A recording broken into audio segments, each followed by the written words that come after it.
Serval Wildlife Sanctuary, a hidden gem beneath Kilimanjaro. Nestled at the foot of the mighty Mount Kilimanjaro, where the clouds often kiss the snow-capped peaks and the winds whisper tales of ancient spirits, lies a place unlike any other, Serval Wildlife Sanctuary.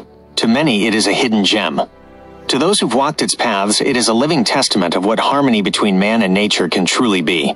The sanctuary stretches over an expanse of protected savanna and forested land in Sanya Juu, Kilimanjaro. Unlike the more well-known national parks swarmed by vehicles and crowds, Serval offers something deeper: intimacy. Visitors don't just see animals, they feel them. They breathe the same air, walk the same earth, and in moments of quiet connection, understand the rhythm of life in its rawest form. It all began as a dream. The founders, visionaries and conservationists saw not just land, but possibility. A possibility to create a space where wildlife could thrive without fear, where people could rediscover reverence, and where the values of sustainability, culture, and education would blossom side by side.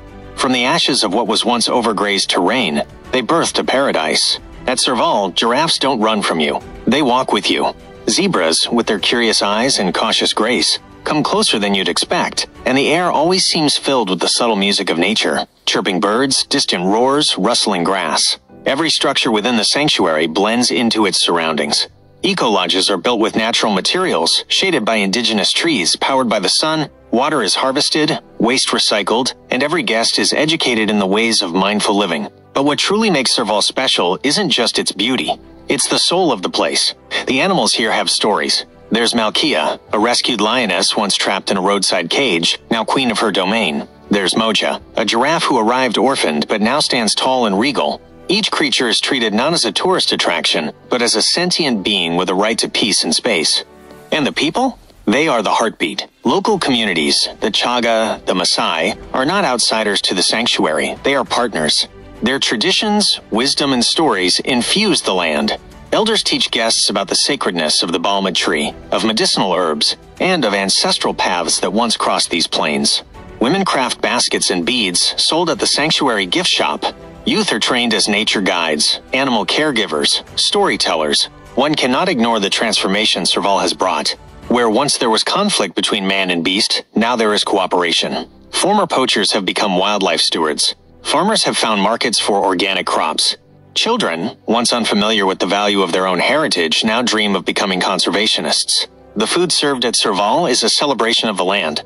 Meals are prepared with ingredients grown on site, tomatoes kissed by the Kilimanjaro sun, herbs plucked fresh at dawn, and fruits sweetened by volcanic soil. Guests dine under starlit skies, the silhouette of giraffes visible in the distance, the songs of crickets as their serenade. Nights are magical. When the fire is lit and stories begin, time seems to bend. Rangers share tales of animal encounters. Elders speak of spirits who guide elephants. Guests fall silent, not out of politeness, but awe. Above, the heavens open in constellations. Without city lights, the sky is a theater of stars. But perhaps the most powerful stories come from those who've arrived broken, weary travelers, grieving hearts, burned-out souls. Serval doesn't just protect animals.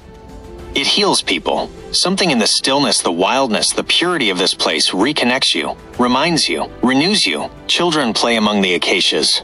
They learn to track footprints, to read the forest like a book. They grow up knowing that to care for nature is not a duty, it is an identity. Serval's school programs ripple far beyond its borders, shaping future leaders of conservation. And as word spreads, people from around the world have come. Volunteers, scientists, poets, lovers, dreamers. They bring with them ideas, tools, laughter, and leave with something more precious: belonging. The bond between humans and animals here is sacred. When a zebra lingers longer, when a lioness closes her eyes beside your presence, it's not just safety they feel, it's trust. Such moments cannot be scripted, sold, or manufactured. They are gifts. Serval has proven something vital, that when we give nature the respect it deserves, it responds not with vengeance, but with grace. That conservation is not about control, it's about coexistence. The sanctuary continues to grow, not by expansion, but by intention. Every year, new trees are planted, new lives are saved, new hearts are awakened. The legacy being written here is one not just for Tanzania, but for the world. In a time when natural spaces are vanishing and hope often feels fleeting, Serval stands as a beacon, a reminder that there is another way to live. A better way. So if you ever find yourself at the foot of Kilimanjaro, follow the whispers of the wind. Let them guide you to this haven. Walk its trails. Listen, feel, And know that in this small pocket of Africa, the wild still lives, not just in the animals, but in us. Serval Wildlife Sanctuary is not just a place. It is a promise, a prayer, and a story still being written by every life it touches. Part 2, Life in the Sanctuary, A Day in the Wild. The sun rises gently over Sanya Juu, casting golden light across the savannah. At Serval Wildlife Sanctuary, dawn is more than just a time of day. It's a ceremony. Birds burst into song, heralding the arrival of light. Dew glistens on every leaf, and in the distance, the silhouette of a giraffe stretches toward the sun. Visitors wake to this serenity. In eco-cottages that blend seamlessly with the land, they open their eyes not to alarms or traffic, but to nature's gentle nudges. Morning tea is served with a view. Zebras grazing nearby, guinea fowls darting through the underbrush, and the unmistakable scent of fresh earth in the air. At 7 a.m., the sanctuary begins to stir with purpose. Caretakers begin rounds, checking on the animals, many of whom have become like family. The lions are still lounging, powerful and unbothered, while the giraffes wait gracefully for their breakfast. The elephants trumpet softly, as if greeting the day. For guests, the day may begin with a walking safari, an immersive journey guided by local trackers. Here, you're not in a vehicle. You're part of the environment. Every step is a lesson. Identifying droppings, interpreting paw prints, understanding how the wind carries scent. Guides speak in both science and story. A simple tree becomes a pharmacy. A patch of grass becomes the stage for an animal drama. Back at the main lodge, breakfast is served. Organic eggs, hand-picked fruits, breads baked before sunrise. It's not luxury for show. It's nourishment with intention. Food here is not fast. It's thoughtful.